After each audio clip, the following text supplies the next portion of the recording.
E eu É. queria saber, Caio, como é que era, vamos começar o papo, queria saber como é que era o Cainho, como é que era sua infância lá no Amazonas, como você cresceu, como você decidiu virar pastor e tal, quando é que foi isso? Hum.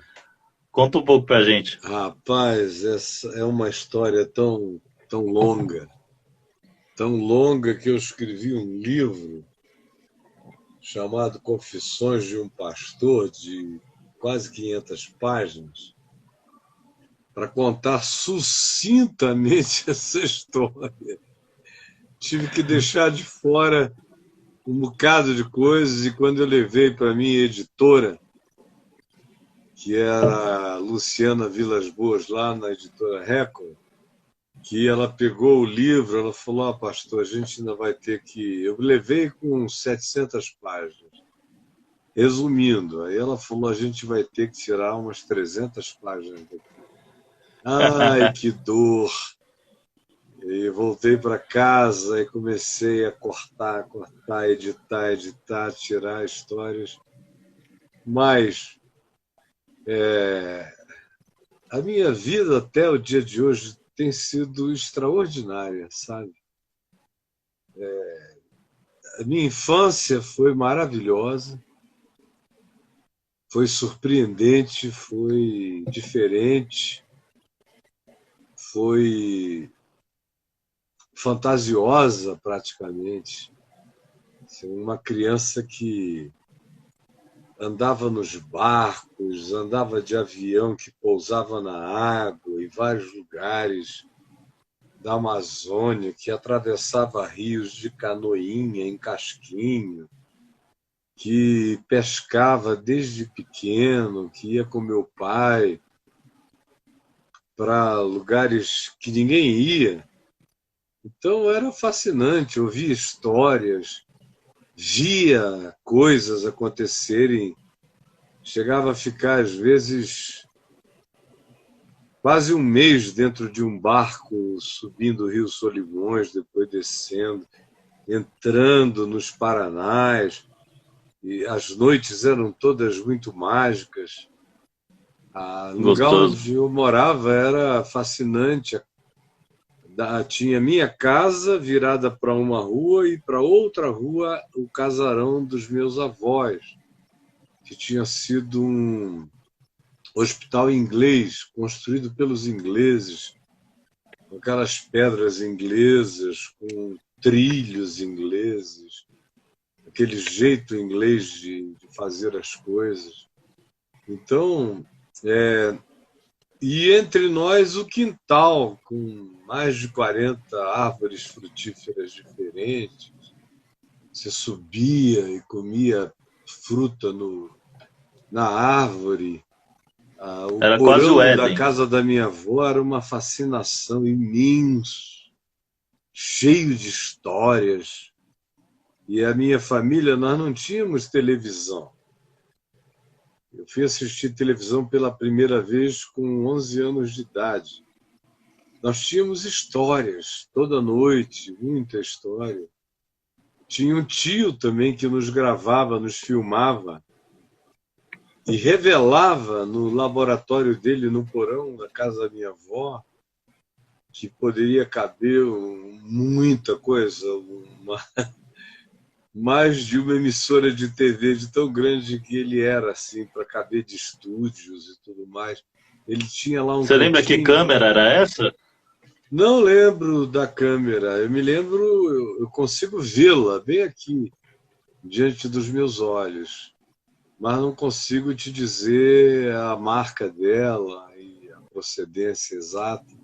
Naquele tempo tudo era importado, né? E lá no Amazonas Uhum. especialmente. E ele revelava. Aí a gente se reunia, nós éramos uns 30 primos, e 25 primos, enfim, com mais os tios, as tias, e vovó, enfim. Era um acontecimento que para nós era comum, mas hoje em dia é raro você imaginar uma coisa dessa acontecendo com aquela Sim. regularidade, né? E a gente se via Eu me vi filmado a primeira vez, eu creio que com uns 5 anos de idade, 4 anos de idade, provavelmente, 4. Eu me vi filmado em cima de um banquinho que me puseram, porque eu falava, eu discursava muito. Aí me puseram em cima do banquinho e aí eu só via as vozes dizendo: fala, Cainho, fala, Cainho. E aí, Desde cedo. e aí eu comecei a discursar dizendo: porque esses Plinio Coelho são ladrão. Aí eles riam. Aí eu dizia: porque esses Gilberto Mestrinho não prestam. Aí eles... E eu ia descendo pau em todos os políticos, governador, prefeito, chefe de polícia, e a plateia, que era a família, vibrando, né? Então foi a primeira vez que eu me lembro de me ver falando, ou me expressando, ou qualquer coisa. Mas Que legal. aparecíamos muito andando de bicicleta, ou brincando no quintal, ou no sítio do meu pai, mergulhando nos igarapés, ele filmava. Então foi uma infância muito rica, caçar ia para caçar. Né? Hoje é politicamente totalmente incorreto o que eu estou dizendo. Mas é uma memória maravilhosa, desculpem-me os mais sensíveis. O meu tio, esse mesmo tio, me colocava às vezes no ombro, eu com 5 anos, e ele ia andando nos pantanais que a gente chama lá de chavascais, quando a água inunda uma parte que costuma ser terra ou areia, aí nasce um capim perto de buritizeiros, geralmente perto de um igarapé, é o igarapé que transborda e faz o chavascal. Aí tem muita caça, porque tem muita árvore frutífera jogando seus frutos. E aí eles amolecem ali na água, é um prato cheio. Fica assim, abaixo da altura do joelho. E aí meu tio andando, e eu nas costas dele, ele com a espingarda na mão. Aí me colocava num canto, fica aqui, não diz nada para ninguém. Não, nenhum barulho. Nenhum barulho. Quieto, quieto, quieto, tá bom? Aí me deixava ali, aí eu via ele saindo, se afastando de mim, até ficar longe. Às vezes ele sumia da minha vista, dava aquele temor no meio da floresta. Eu não estou falando de um matinho, não, eu estou falando do Amazonas.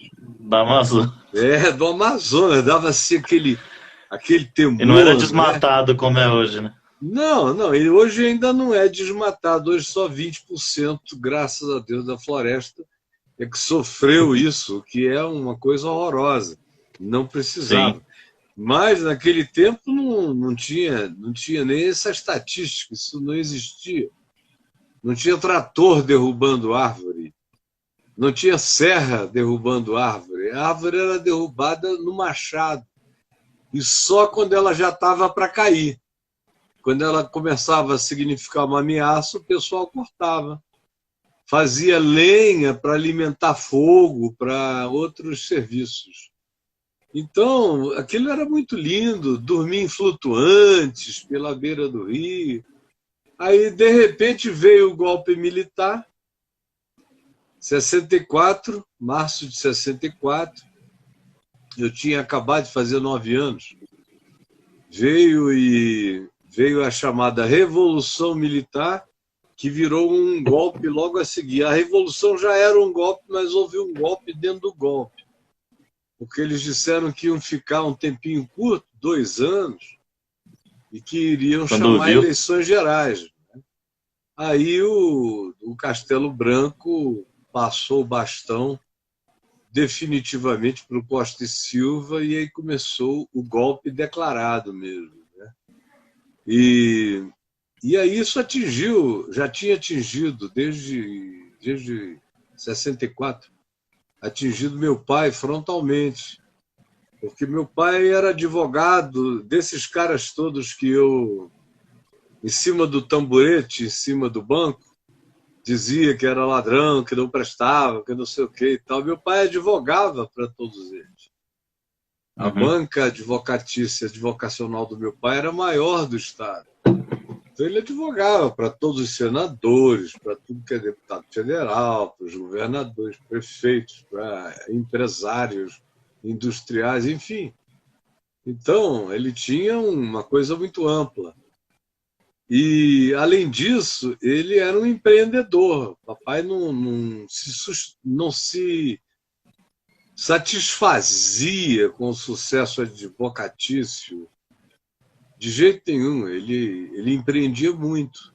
Então, ele tinha empresa de fábrica de papel, de perfume, importadora, exportadora.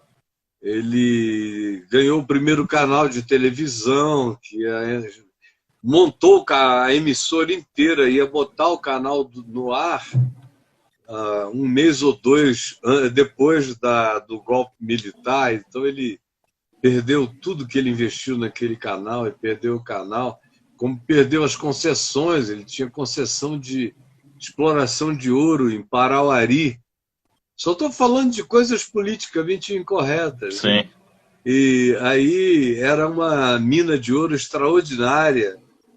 Eu cresci vendo pepitas de ouro e pedaços de ouro na mesa lá em casa, que o sócio na mineração do meu pai levava, o doutor Adriano.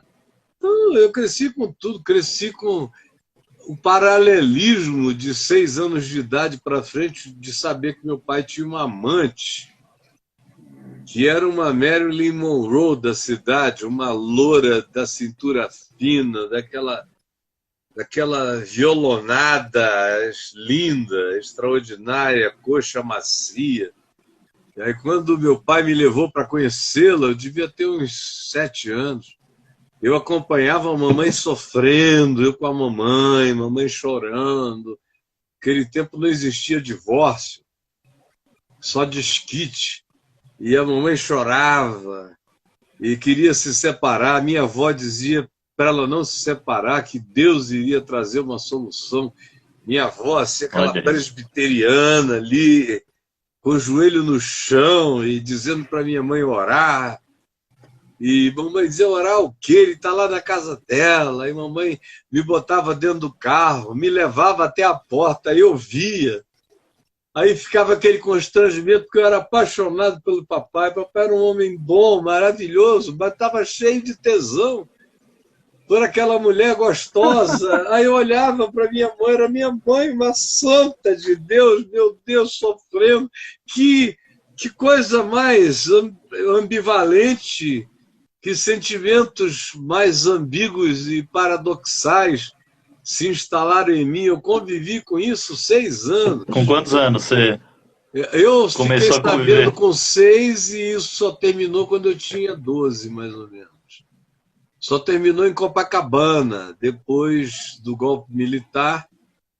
Papai não queria mais morar em Manaus, ele foi levado ao inquérito militar, acusado de um monte de coisas, e de evasão de divisas e um monte de histórias. E aí Ô, Caio, ele resolveu sair de lá, né? Porque eu cresci entre a religião e o agnosticismo do meu pai. Papai era um agnóstico,